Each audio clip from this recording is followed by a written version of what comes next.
my husband, threw a birthday bash in Disneyland for his first daughter, the one he had with his baby mama. He has never done anything like this for the kids we have together. I'm Lara, 38, mother of two sweet boys, Liam and Ethan. Once an accountant, now a full-time homemaker, the kind who traded balance sheets for bedtime stories because I believed that's what love looked like. I thought it meant something, that kind of sacrifice. But that was before the sugar coating on my marriage cracked and showed me what was underneath. We're talking about Mark, my husband of 8 years, the father of my two beautiful boys, Liam 6 and Ethan 4. The man who swore I was his forever, his great love, his only family. If you're watching this, subscribe and let me know where you're watching from. And yet, there he was, halfway across the country, wearing a ridiculous Best Dad Ever t-shirt, grinning next to a life-sized Pluto. He wasn't there for Liam's last birthday, just a quick dinner at a chain restaurant. He missed Ethan's whole first week with a flimsy excuse about a big project at the construction company. But for Chloe's 12th birthday, for the daughter he had with Vanessa, the woman he accidentally got pregnant in college, for her, he shut down a theme park ride for a private photo op and flew in her entire cheer squad. I found out the way every modern spouse finds out, through social media. Vanessa posted a carousel of pictures on Instagram. Daddy-daughter goals, Disney princess, best birthday ever. I was sitting at our kitchen island, scrolling while the boys ate their cereal, and the spoon literally dropped from my hand. The clatter echoed in the sudden silence of my shock. It wasn't just the money, although that was certainly insulting. It was the effort, the love, the complete, unreserved joy and pride that he was giving to them and withholding from us. It was a public declaration of where his true emotional investment lay. He was a father to my children, but he was a hero to hers. Later that morning, after the boys were at school, I walked through our immaculate, well-mortgaged suburban home in Calgary, Canada. I ran my hand over the expensive granite countertop Mark insisted on, past the gallery wall filled with pictures of our family, pictures where Mark always looked a little tired, a little distracted. I realized I had spent the last 8 years building a life with a man who was already emotionally married to his past. The betrayal wasn't the party itself. It was the prioritization. It was the clear, undeniable message. You are second best. Your children are second best. And in that moment, standing alone in the quiet kitchen, the shock curdled into something cold, hard, and utterly transformative. It wasn't sadness that settled over me. It was a pure, focused rage. Mark thought I was the easy, compliant, modern wife who just needed a new necklace to forget a slight. He was about to find out he had married a woman who knew how to balance a spreadsheet, run a household, and most importantly, plot a perfect revenge. I pulled out my laptop and opened a new spreadsheet. No tears, no shouting, just cool, calculated logic. The party cost him over $15,000. That was my baseline.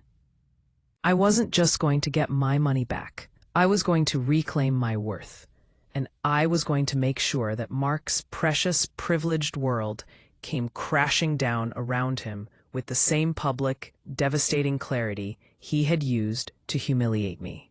The game had begun, and I was playing to win. I had a lot of ground to cover.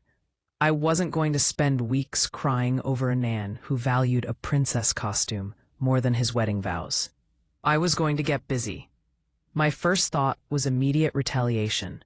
Cancel his credit cards, empty the joint savings. But that was impulsive. That was small. Mark would notice instantly, and he'd just fight back with his lawyers. I needed this to be a slow burn, a surgical strike that he wouldn't see coming until it was too late. I needed proof, and I needed to understand his finances better than he did. Mark always said I worried too much about money, that I should trust the process. That process, I realized, was simply him keeping me distracted while he poured resources into Vanessa and Chloe. I had full access to all the bank accounts, the mortgage, and the investment portfolios. He'd never bothered to change the passwords from the day we set them up. Why would he? He was too arrogant to think I'd ever look this closely. I started with the joint checking account. The $15,000 for the Disney trip was a significant chunk, but it wasn't the total picture. That was just the tip of the iceberg. The Disney charge, $15,280 to travel agent Orlando. Cleared 3 weeks ago. The school fee, a large recurring payment of $1,800 every month to St. Jude's Prep School. Our boys went to the public school a block away. This was clearly for Chloe. Mark had told me that Vanessa's parents paid for her school. Lie number 1. The car payment. A $750 monthly payment on a Lexus SUV. I drove an 8-year-old Honda minivan. It's practical, Mark had always said.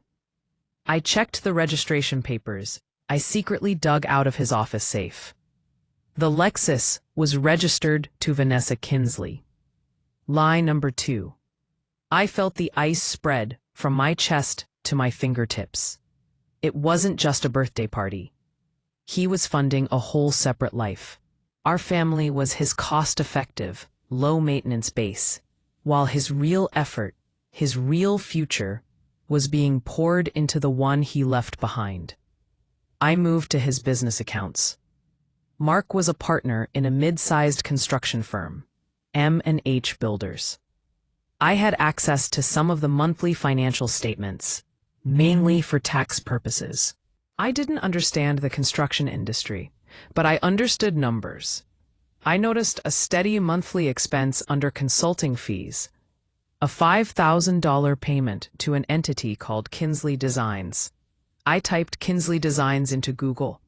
The website was rudimentary, featuring photos of custom cabinets and bathroom remodels. The owner listed? Vanessa Kinsley. Mark swore Vanessa was a stay-at-home mom who occasionally took on small design gigs. A $5,000 monthly retainer was not a small gig. That was a salary.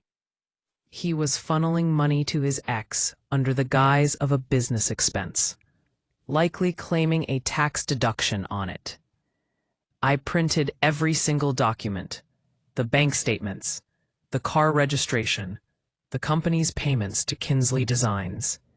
I scanned them all and saved them to a heavily encrypted cloud folder, using a password only I would remember. My mother's maiden name combined with the day I first suspected him, a moment he didn't even know existed until now. When Mark got home that evening, tired and smelling faintly of airplane and expensive cologne, he kissed me quickly on the cheek. "Rough trip, honey. Did you miss me?" he asked, not waiting for an answer as he headed straight for the shower. "Every second, Mark," I replied, a small, genuine smile on my face. A smile that hid a file full of evidence that would soon destroy his life. I knew his secrets. Now, I needed to weaponize them. The arrogance of his greeting, "Did you miss me?" was the final match thrown onto my pyre of rage. I didn't need to yell. I didn't need to confront him. That would give him a chance to lie, to manipulate, to move the money. I needed an advantage. I needed a professional to weaponize my spreadsheet. The next morning, I told Mark I was meeting a friend for coffee and a long overdue manicure. Instead, I drove to the sleek, silent downtown offices of Grant & Associates, divorce and family law. I had researched the best, the kind of firm Mark's construction buddies secretly feared. My appointment was with Miss Lena Grant, a sharp-featured woman in a tailored navy suit who didn't waste a single second.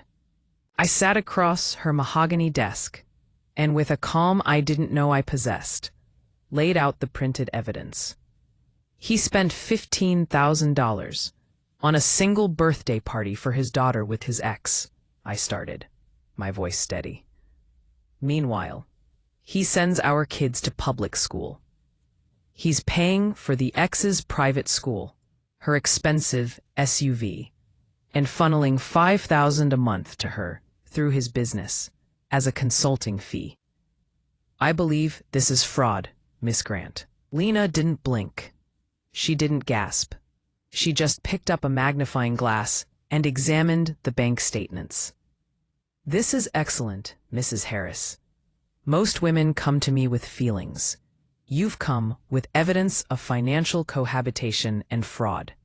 This changes everything, she said, tapping the Kinsley Designs invoice. This isn't just a divorce case. This is a clear-cut attempt to hide and divert marital assets. She explained the strategy clearly. We couldn't wait. We needed to move before Mark suspected anything. We file the separation papers tomorrow morning, demanding an immediate freeze on all joint accounts and business access until full disclosure is made. We will cite the diversion of funds. This consulting fee is the key. His business partner and the bank will see this as highly suspicious, especially when we prove Vanessa Kinsley has zero construction consulting experience. This doesn't just hurt him personally. It jeopardizes his business standing and credit. I felt a dizzying surge of power. This was not a domestic argument. It was a corporate takeover of my own life. Do it, I told her. I want the papers filed before 9 a.m. The next 48 hours were a blur of cold, focused action. While Mark was out on a job site, Lena's team moved.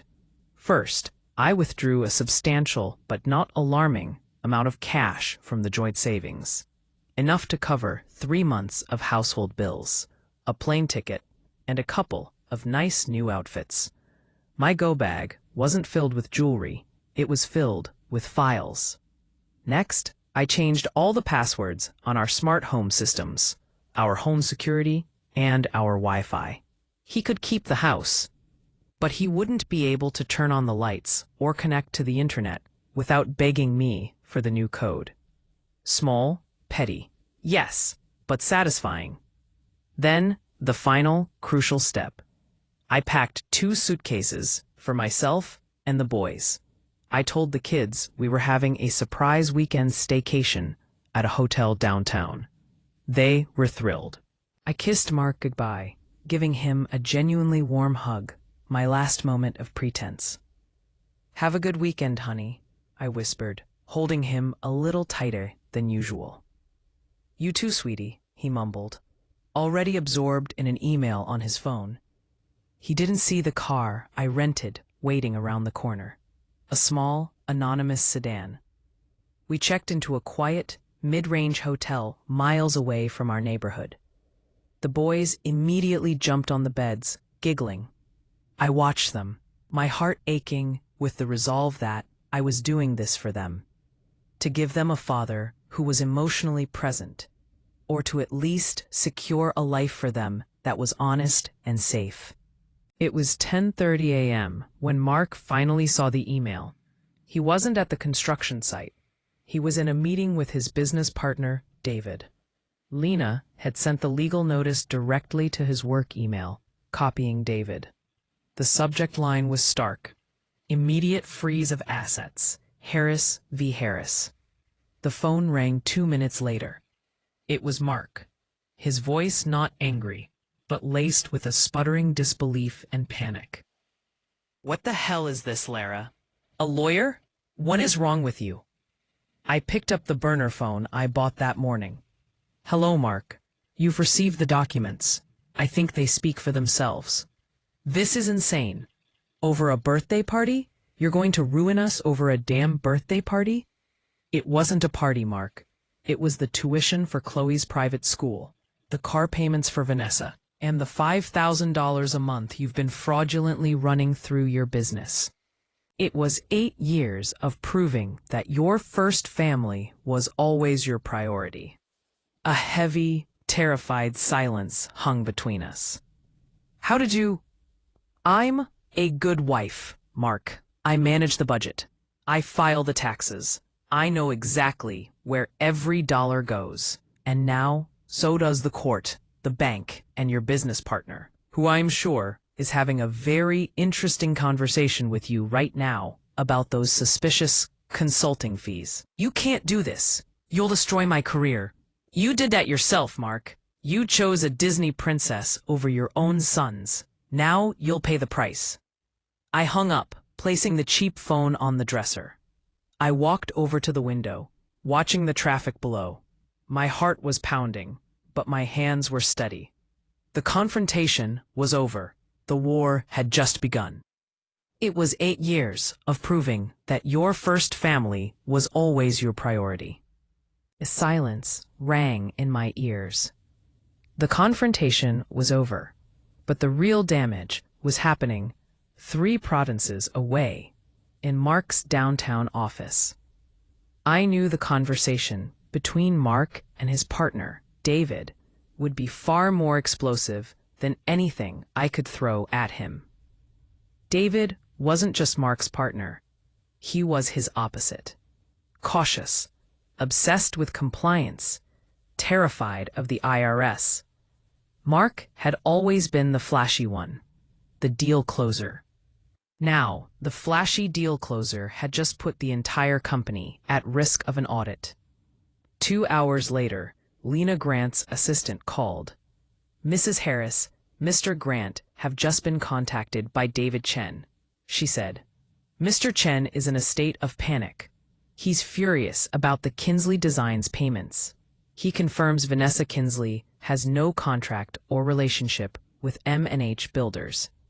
My hands tightened around the phone. Mr. Chen's lawyer is contacting us now. They want an emergency meeting. They are threatening immediate dissolution of the partnership, citing reckless and possibly fraudulent misuse of company funds. What is our response? I asked. We instruct Miss Grant to express deep shock and disappointment, the assistant said calmly. You are not trying to destroy M&H Builders. You are trying to protect your son's future from Mark's dangerous negligence. We position you as the savior of the company, not the destroyer. That was Lena's genius. By positioning me as the victim who uncovered the rot, I leveraged Mark's partner against him. Mark's identity, his pride, his largest income source, all tied to that firm. To lose M&H Builders was to lose everything he valued. I spent the day in the hotel room, pretending to relax while the boys watched cartoons. The entire future of our lives was being negotiated in a boardroom, and I was a mother watching Paw Patrol. The contrast felt almost funny.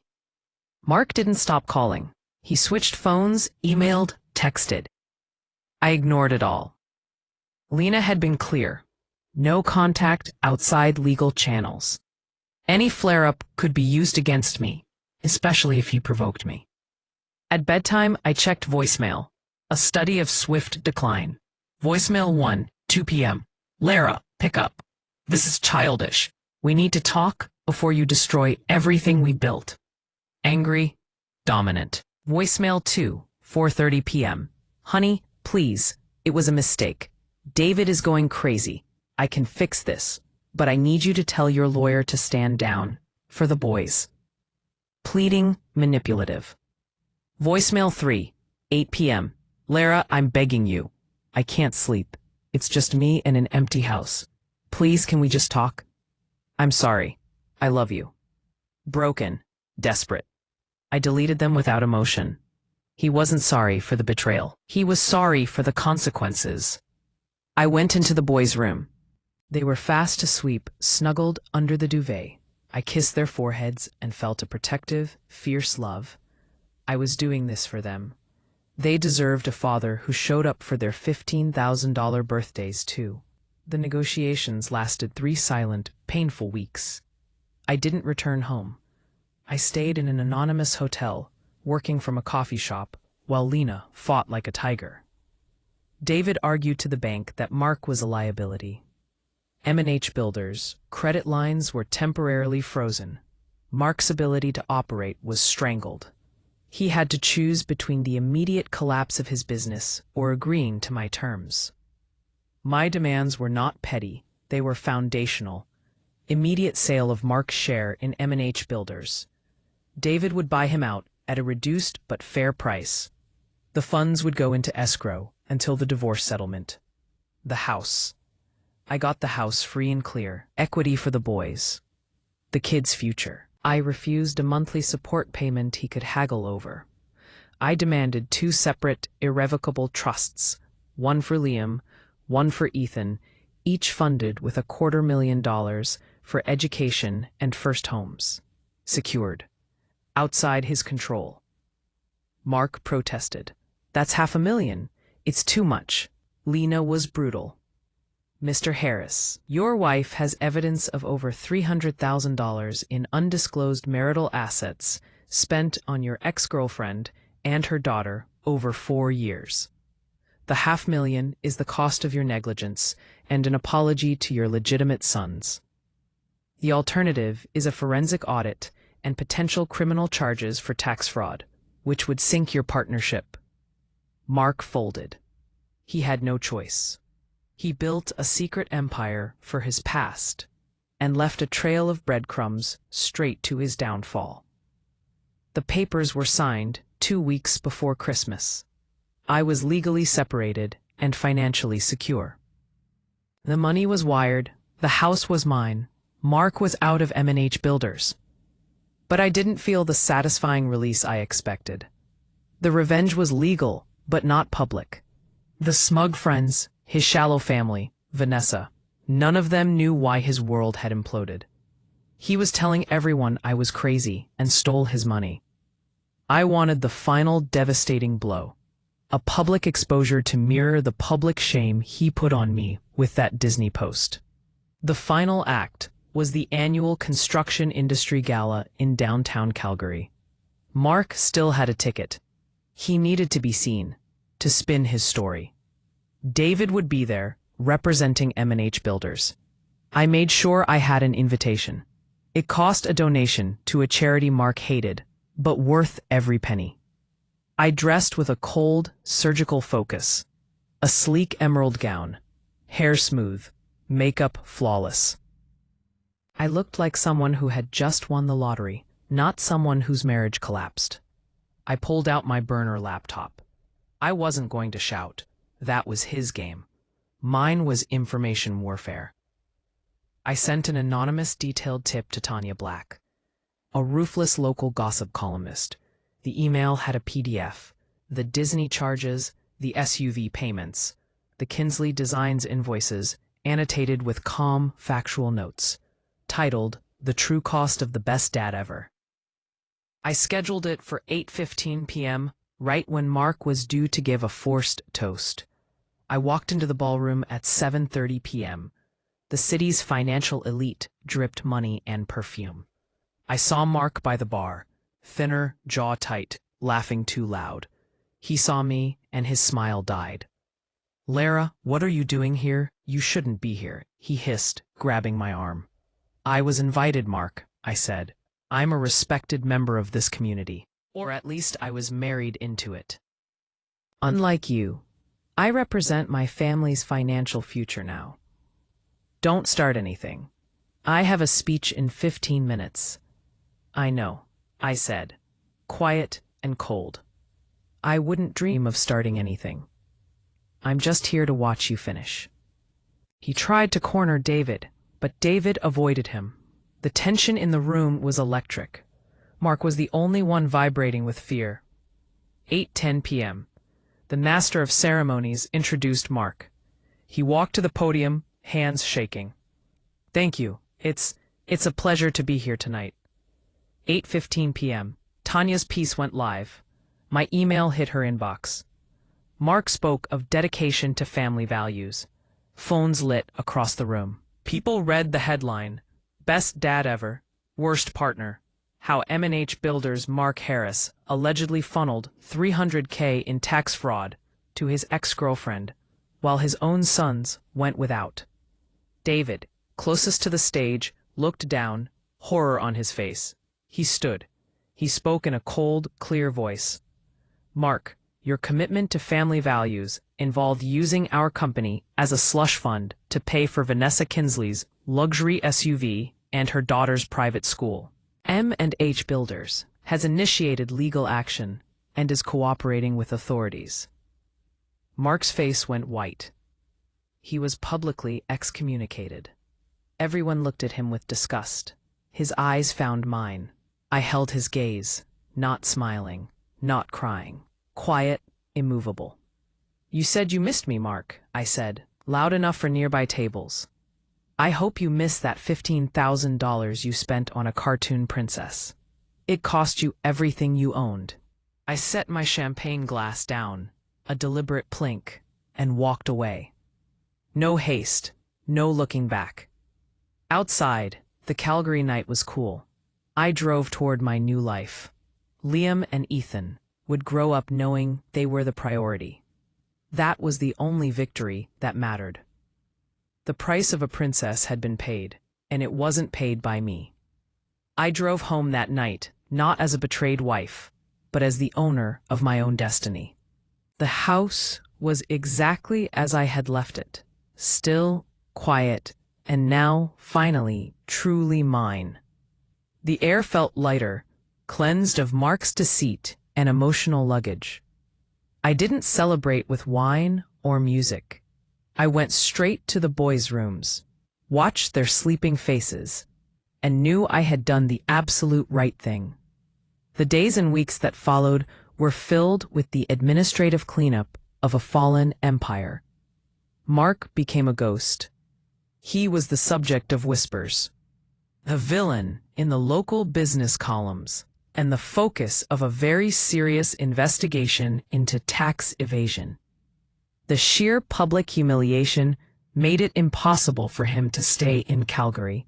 I heard through Lena that he had taken a meager settlement, paid off his debts, and retreated to a small, isolated town in the interior of British Columbia, where he was trying to start over with manual labor. He took Vanessa and Chloe with him. That detail, which should have been a final barb of pain, was instead the ultimate confirmation of my freedom. They were no longer the threat looming over my marriage. They were simply the burden he had chosen. He had his first family, and I had the chance to build the best family for my sons. With the house secure and the boys' trust funds established, my financial anxiety vanished. The true victory wasn't the money, but the peace it bought.